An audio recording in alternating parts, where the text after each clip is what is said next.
ашт як ноҳияи хурд ва бароҳам дар шимоли тоҷикистон аст, ки миёни кӯҳҳои зебо ва водиҳои ҳосилхез ҷойгир мебошад. Аштро боғи вилояти Суғд меноманд. Дар ин ҷо меваҳои болаззаттарин мерӯяд ба мисли себ, нок, ангур ва зардолу. Мардум ба ин ҷо барои лаззат бурдан аз неъматҳои табиӣ ва гармии дили сокинони маҳаллӣ меоянд. шаҳр симои анъанавии худро нигоҳ доштааст. кӯчаҳои танг, хонаҳои гилин, мардуми меҳрубон. Ашт бо устоҳо, ҳунарҳои мардумӣ ва меҳмоннавозии хосаш машҳур аст.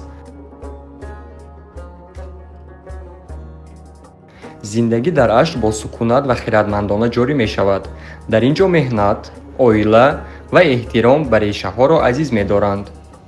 ва агар ягон рӯз ба ин минтақа биёед, фаромӯш накунед, ки қурути маҳаллиро бичашед.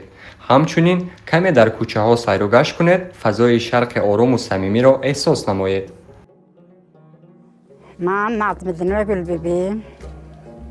ба мин оши миллӣ, ман модарам омӯхтагиям. ин қадимтарин тавоми миллӣ. 7 нӯллук, 8 нӯллук чиз қата тайёр мешавад. Масалан ин гандум, якум гандума уғрони лаб мекунем.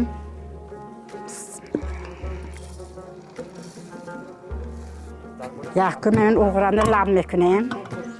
уғурчонда лаб мекунем. بعد این جوشه علاقه می جوشانیم.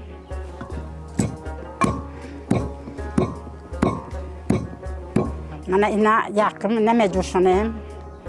اینا تیار میکنیم. 7 لوک 8 لوک تلقیت این تیار میشد. توامی مثال شوابش مثال آدمایی که دولین دارد خورم دولینشان بیان پادشاه. خصوصا من جلوتگاه و همه چیز به من توامی که اگندم تیار میشه. همین چوها و این شفا این یک اوقات به مزه میشد. مثلا من نسکه مثال پایدشه این موش پایدشه من پیشنگ آدم میگفتم که همین موش گرده و داره میگفتم صورت گرده این نسک که بسیار همین مردم میخورد حتی هر خیلی کساله دچار نمیشن میگم همین چیز تیار میشد. این نامش آش کش میگوییم. این اقدیم همین مادر من همین گندم لط کرده وقتایی که نبودگی بود قطع بود آش گریز میپختم. همین گندم گشته لب میکن آش گریز میپختم. همین مادر من میگفتم که همین قیمتیه بین من قطعیه نبینه میگفتم. قطعین ده همین خیلی بودگی نیست. من همین پدر مادرم است. همین 60 سال پیش همین توان بنا شدگی من مادرم همین محلان یک من میگفتن. انا اینایم که یاد گرفتم. این نوروزان میپزیم، مهرگان میپزیم. هر دم ما پخته خودم به هم فرستاندیم. خودم پخته فرستاندم همین آدم بردگی یکم جای گرفت. همین خودم نه این شام ترقتی که قرار انجام بدم. اینا همه محصولات من به فرستاندم. من بشه پخته و به داده خودم فرستاندم. خودم ننده همین بردگی آدم یکم جای گرفت. اول میشویم تازه کرد من لب میکنم. بعد علاهده گندم میجوشونیم. علاهده این چیزاشا میجوشونیم. این قیمه های علاهده میکنیم.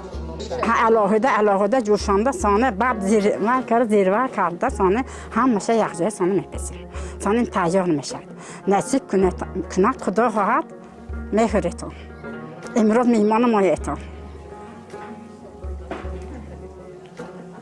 من هنرمند مصطفی رزقی از سال 1968 بعد از ختم مکتب میانه به شهر قرغانتپه رفته قالین بافتن قالین را از خود کرده 6 ماه آمده در ناحیه. از سال 1968 ماه اپریل کار میکنم. حالا باشد محفل هنرهای قالین بافی حسنارا تشکیل نموده. از سال 2014 این جانب محفل ما فعالیت میکند. در محفل ما زیاده از 10 نفر هنرمندان با هنرهای خود پزندگی، سازندگی، بافندگی مشغولند. این بانه‌های زیبا به بافتن قالین‌های زیبا شروع میکنند و مانند این قالین‌ها زنی که هنرمند است عائله وی آسوده می باشد.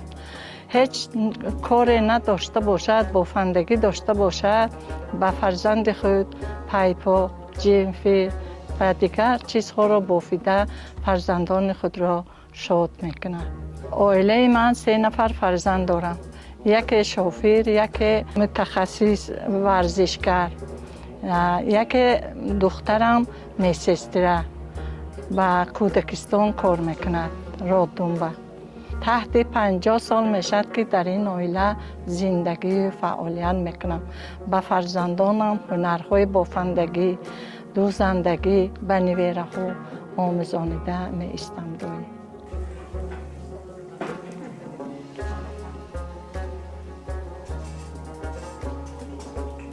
بسم الله الرحمن الرحیم. بهر مهر محبت قطعی ما همین توام ملی میپذیریم. بسم الله الرحمن الرحیم. یکم گوشت میبیرتون. مادر من پزنده بیرد. مادر من از من آرد چند نمیر چیز میپختم. یک نمیر آرد چند خلق چیز میپختم. محلنده یکم من مادرم آموختگی بدم، یکم من میپختم. سانه این همسایه یاد دادم، این همسایه یاد دادم، من پخته دادم، خواهرشان خود جان ببردم، اینا یکم جای گران آمدم.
بسم الله الرحمن الرحیم.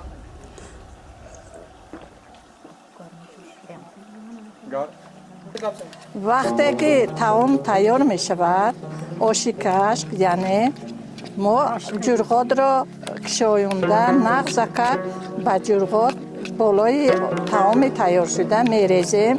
کودی و غیره ها را انداخته آش کشک را تیار کرده به همدیاران، هم نشینان میتیم.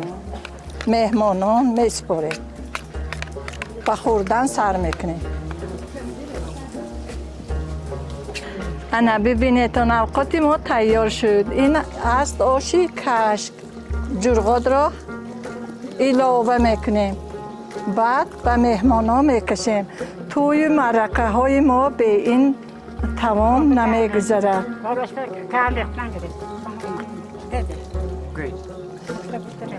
ریخته کمتر علاوه کرده قطعه برای نسوختنش به دیگ میریزیم. ریزیده نکن. ریزید.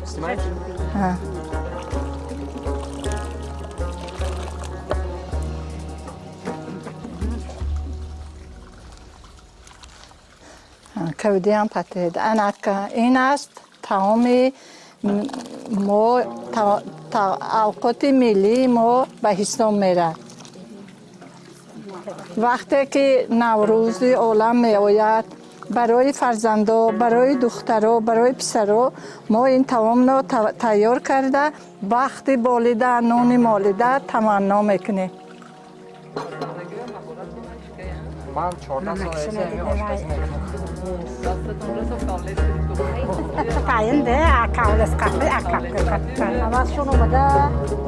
خوراک ما انا تیار شدن. ما در توی ها، عیدهای نوروزی، روزهای عید رمضان، عیدهای قربان برای فرزندا، برای نبیره ها، برای بخت تلویدن، روزهای نیک تلویدن این طعام را تیار کرده و اهل محله نشسته دعا میکنند.